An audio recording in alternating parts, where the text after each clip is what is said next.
As an art form, video games have so much potential to create moments of pure, unfiltered emotion. Be it through an unmatched narrative that explores an aspect of humanity, or visuals that echo back to another time in our life, it is undeniable the potential that games have in this regard. But again, as an art form, it is emotion that can be channeled, not simply a specific one, but rather the gamut of emotions. This is not limited to just joy or wonder, or just sadness or tragedy. Many games are ready to adopt and align with the sentiments that their stories need for impact. In some cases, this begets a story of pure joy. In others, it may be a complex web of peace, fear, thrill, death, and acceptance. Hollow Knight is a game that I have learned to cherish and adore, and one contributing factor to this adoration is how ready it is to, in every facet, embrace the complexity and diversity of emotions that a story can tell. It captures loss, adventure and excitement, jubilance, relief, somberness, tragedy, and emptiness. While that is indeed an entire range of emotions, it is none of those that I discuss today. It is instead just one single feeling that is amidst this web, one emotion of the many that I wish to highlight. It is instead a feeling that, while sprinkled throughout the entire experience, is embodied deep within Hallownest's roots. It is a sentiment that is doubled down on in every regard in the warped, abandoned Deepnest. Fear.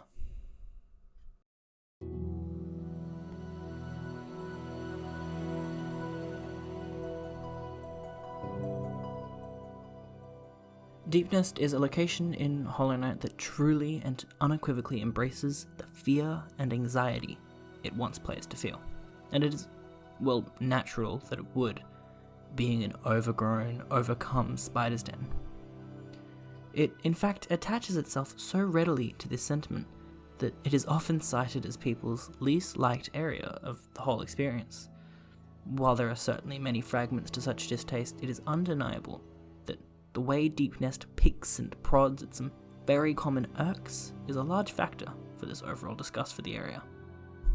But to lay this as its only claim to infamy would be to ignore everything else that Deepnest includes and omits in order to bare its freakish fangs at the fallen knight. What Deepnest does to incite such intense anxiety goes well beyond the appeals to our most common evolutionary fears. It is instead the way that space is utilized in Hollow Knight's Deepnest that is most paramount to this sensation. The way that space is explored and manipulated has the player on edge constantly, for fear that at any moment they are being watched. This is achieved through how it toys with the mechanics of enemy creatures, the ways in which foreground and background elements are integrated into the playing field, and the way in which players and characters' understandings of the diegetic world are transformed throughout the experience to capitalize on confusion. There are eyes up, down, and all around you. Hope, joy, safety, all that Hollow Knight makes you feel in the lead up to this moment are long lost now. All that is left is fear.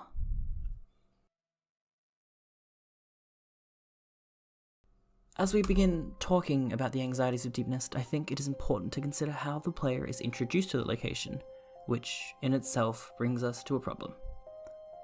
A beauty of Hollow Knight's design is that there are multiple paths one can take when experiencing the game, and thus players reach locations at a different pace, in a different order, and through different passages. This means that not everyone's initial confrontation with Deepnest will look the same. However, what I am to discuss will all still occur in almost the exact same fashion regardless of the decisions made by the player, so I hope you will allow me just a moment of dramatic flair as I go ahead. Now, as we were.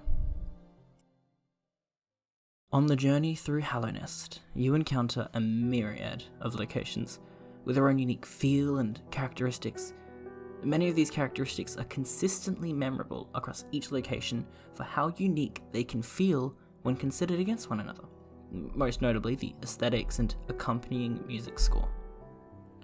The new home to the surviving bugs, Dirtmouth, for instance, establishes a tone of tranquility that persists in spite of anguish and hopelessness. The visual theme establishes this, being very barren overall, but hosting a few sparks of simple, unfettered life.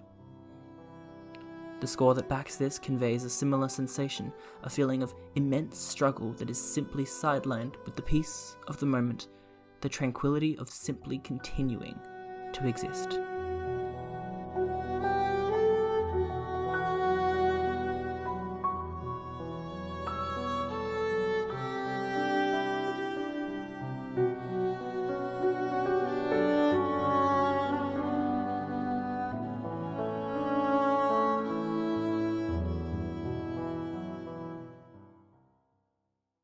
Fast forward to the fungal wastes, a land teeming with life and almost oblivion to the terrors plaguing Hallownest.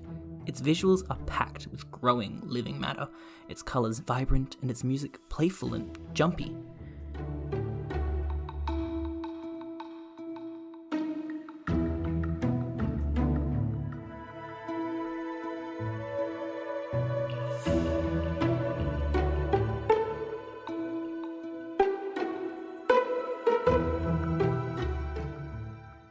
Even in the furthest reaches of this mushroom madhouse, you cannot help but feel charmed by this quirky place, if maybe slightly suspicious. But you are constantly reassured, despite the dangers within, that your curiosity is rewarded, that discovery is the theme of these wastes, and you are going to be the...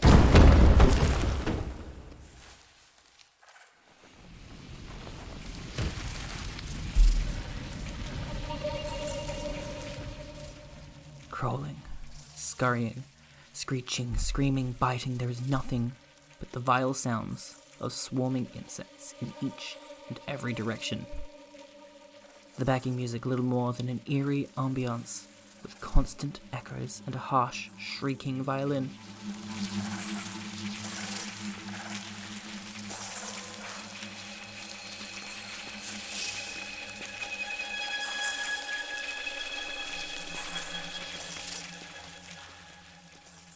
Deepnest is such a dark distinction from almost every other area in Hollow Knight, one that ensures that you are distinctly aware that there are threats all around you, whether they are interactable or not. This is how Deepnest begins its tirade against the player's understanding of space. This dark maze down here, and every one of your senses is relaying the terror of the moment. You are made to be afraid of the idea that disturbing, undead amalgamate bugs could be waiting for you around any corner, that safety is an ill-conceived notion to cling onto when at any moment you could be ambushed. Even the pits of spikes in Deepnest are unlike any other location, instead being the spiny carapaces of hundreds of still live, wriggling bugs. It's all gross and worrying. Again, we are made to be afraid that around any corner could be a new threat, that out of nowhere, something could come strike us, something that we cannot predict. And if it was simply the fear of this, that is where this piece would end. Hollow Knight's Deepnest would be an intriguing dive into the apprehensions it can evoke in players. We would wrap it up here and call it a day. But it is not that Deepnest simply makes the player afraid. No, that is far from the peak of the depths of Hallownest. It is instead that Deepnest delivers on those fears.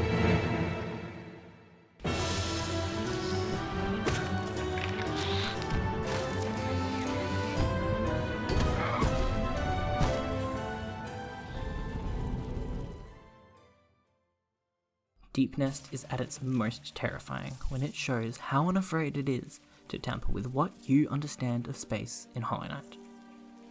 Enemies do not abide by the rules of this 2D Metroidvania. They are not limited to what the player is limited to, not restrained to only use what is above the ground, nor stuck to the flat plane we are in. In the midst of all this dread, acknowledging the viscerally alive and writhing visuals that exist in darkness, and tiptoeing by the harsh echoes and screeches we hear in the background, enemies can appear out of seemingly nowhere. Dirt carvers pop up in front of and behind the knight in response to their anxiety-driven hustle, and these centipede-esque creatures begin scurrying rapidly to attack them. This effectively ensures that players are aware that the game space works differently here. It promises you that your fears are rational here. This onslaught continues, with dirt carvers appearing more and more frequently as we descend deeper into the terror-ridden roots. We slay one last enemy and have a clear platform to ourselves to just breathe a moment. No threats, despite the noise. Are we safe?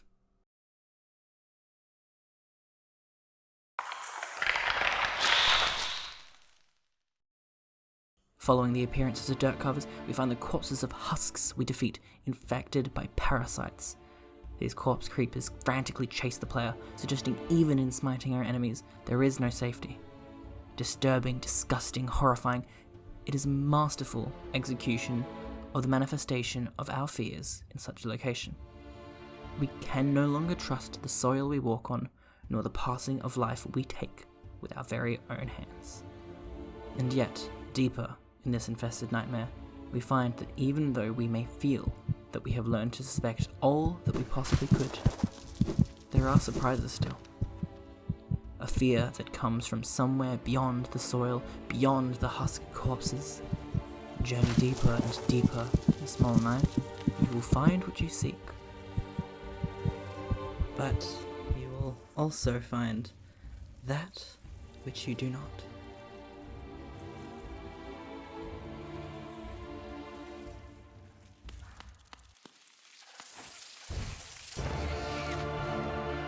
In opposition to the very fabric of the game, the very essence of what we as a player could truly rely on, these crawling little weavers screech and emerge from the foreground, grounds that we have never been positioned to expect a threat from before. They appear indiscriminately and chase the knight furiously, feverishly, without pause.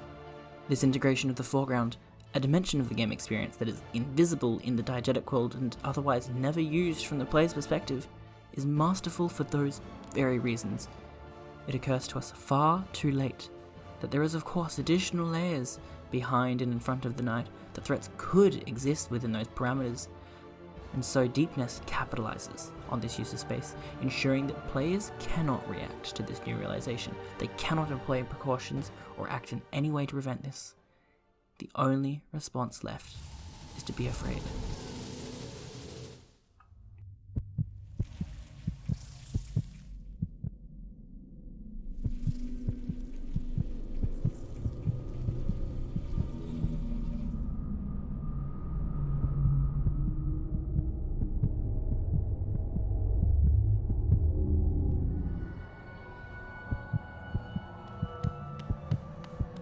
Wait. Up until this point, we have considered the manipulation of enemies within the space of Deepnest in a way that fear is stoked by our connection to the diegetic world. The way everything is organized aligns us closely with the character we control, in the sense that many of these fears sprout by virtue of how equally unpredictable things are for both the player and the character. It is a fear that we can realistically assume is felt by us and by the knight, and yet, here we are now, at an impasse. The final straw of Deepnest's fear lies in these following moments, in the way that our connection to the diegetic world is suddenly broken. Here, from where we are, we see in these deep, dark, disturbing depths another sign of life. Another knight just like us, except that's not entirely the truth. Because what we see as a player is another knight just like our own, that is true. Yet this knight is positioned such that only the player, only those not restricted by the fourth wall, can see them. Of course, this sight brings us a sudden glimpse of hope. If it were ever possible to feel anything but afraid down here, it would be now, in this moment. And yet, what of our knight? He does not see this flicker of light, this mirror image of himself in these twisted holes. he is still surrounded, alone in the dark webs of Deepnest. Yet we continue to chase this echo of ourself, this fellow knight lost within these dreary dead roots, because we feel that in the presence of our own hope, the path we are now treading may bring hope for he who we have thus far been connected with. But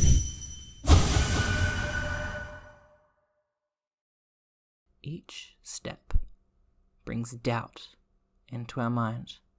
The road we have begun to take on the whims of a false promise differs from the rest of Deepnest. These moments are filled with silence. No more screeching, scurrying, wriggling around.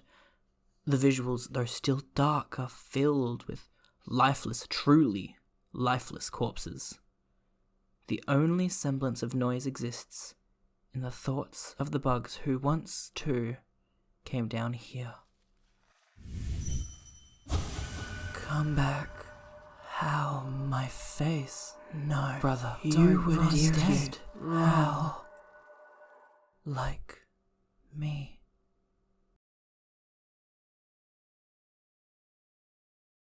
And the realization begins to set in.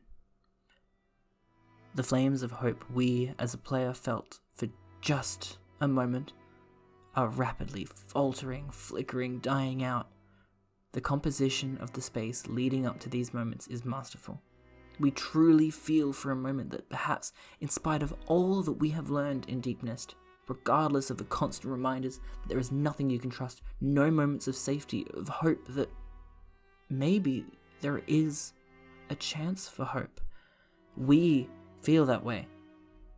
But the knight cannot, because he does not see what we see. The diegetic world does not let him see. And yet, this difference in sentimentality is short-lived. Because as we approach the end of the road not travelled, we sink deeper and deeper and deeper into despair, into anxiety, into fear.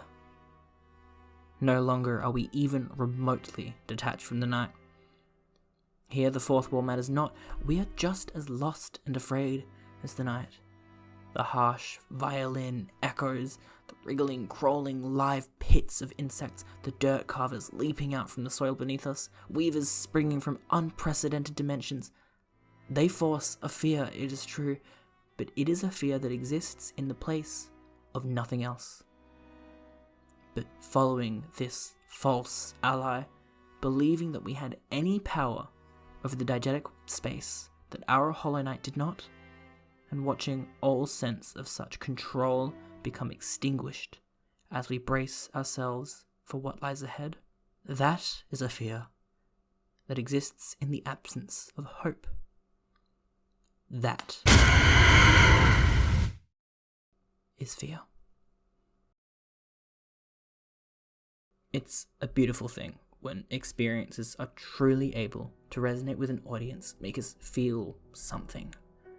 It shows that whatever it is that is being experienced truly feels like it bears a shred of humanity, possesses its own unique and alive essence that resonates with our own human experience. It is no less true a beauty when the humanity that is evoked by a piece is of a more perilous shade, because that too is human. To say that Hollow Knight echoes such sentiments would be to undersell the significant amount of life and soul that exudes from every inch of this game. And so instead, I will offer a sentiment that I feel truly does capture just a fragment of that essence. Deepnest's ability to reflect the beautiful complexity of human fear, the way it is inspired and transforms in the presence of hope, only to be extinguished. That is what makes Hollow Knight a game with heart.